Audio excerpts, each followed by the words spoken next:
Young and the Restless spoilers for December 29 through Jan 2, 2025 suggest Sally Spectra's got a big secret, and Matt Clark is lashing out.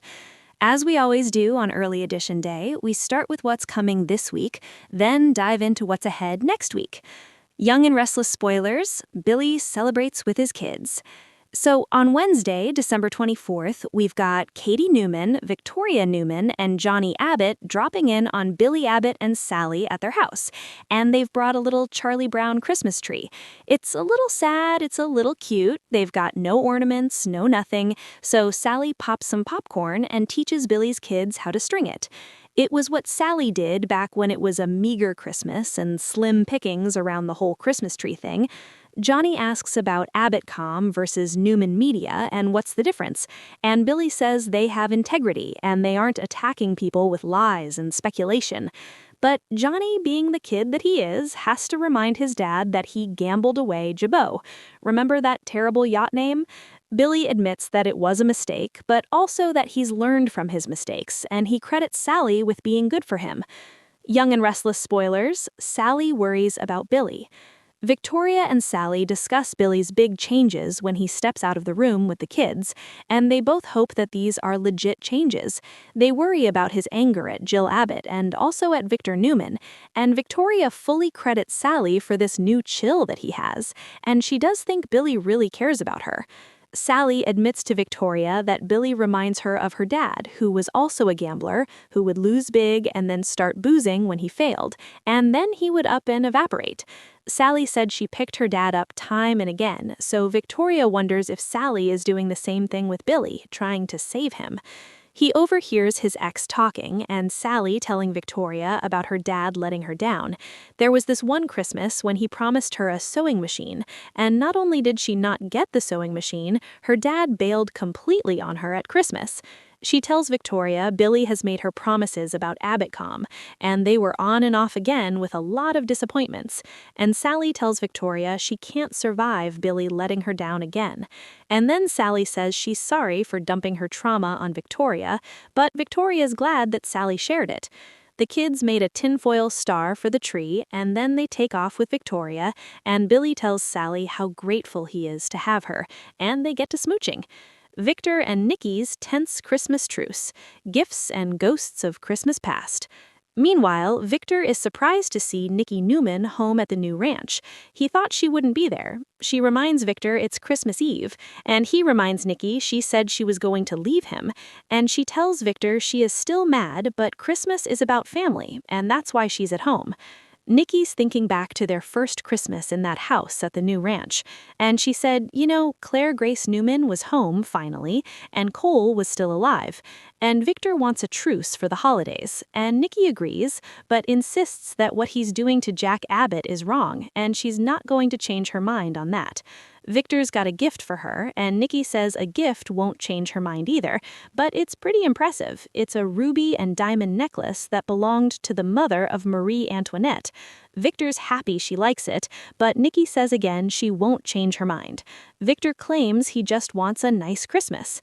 Nikki's touching gift to Victor on Y&R.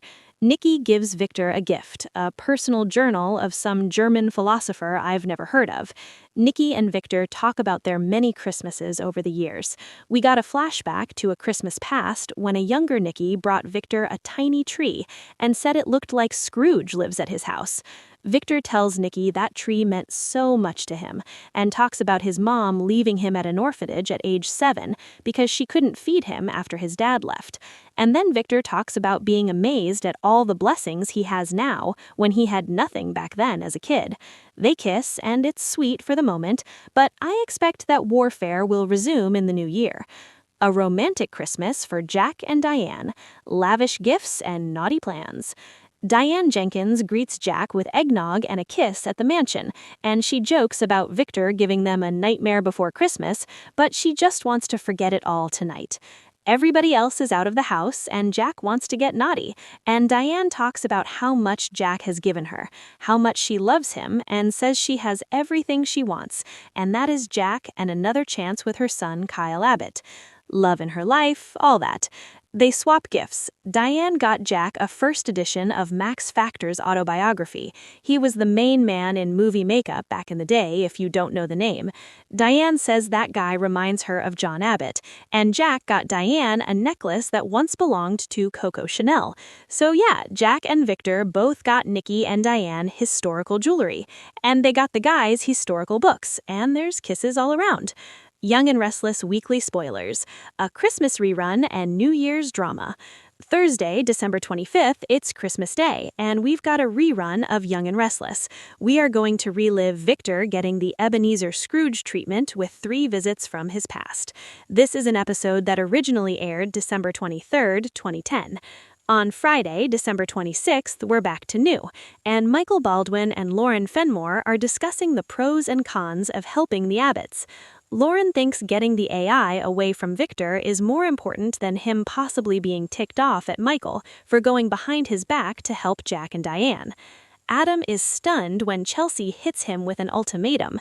She may want to walk away from Newman Media, or else she's absolutely ill at what Victor has made them do. I wonder if Adam's going to try and dissuade Chelsea. We know he has some serious daddy issues, and he can't stop right now when he has Victor's approval. Billy and Jack get some vital intel from Sally. So this week, she and Adam are chatting, and I think he might throw a lifeline to the Abbotts using Sally as the middleman, because Adam knows he can trust Sally. New Year's spoilers, Psycho Matt, Newman guilt, and an Abbott takedown plot. The week of December 29th through January 2nd, we have a Young and Restless rerun on New Year's. It's an episode from the vault, almost 30 years old. I honestly can't wait to see this. It's 1998 and Catherine Chancellor is throwing a big party, and Jill crashes it to make trouble. Also, when we're back into new episodes, Matt Clark is being totally psycho and Sienna Bacall is petrified. Michael and Adam struggle with their guilt, and both want to help Jack without getting on Victor's radar if possible. They're walking a tightrope, and of course, we know the mustache is going to find out.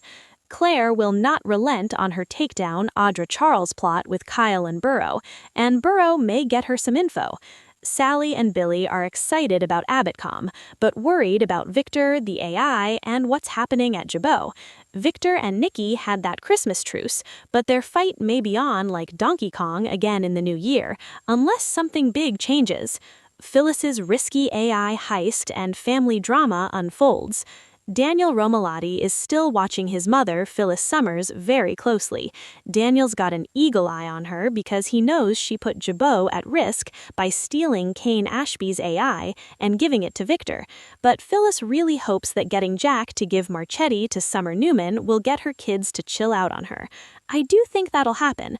I'm just not sure if Phyllis is going to do what she promised.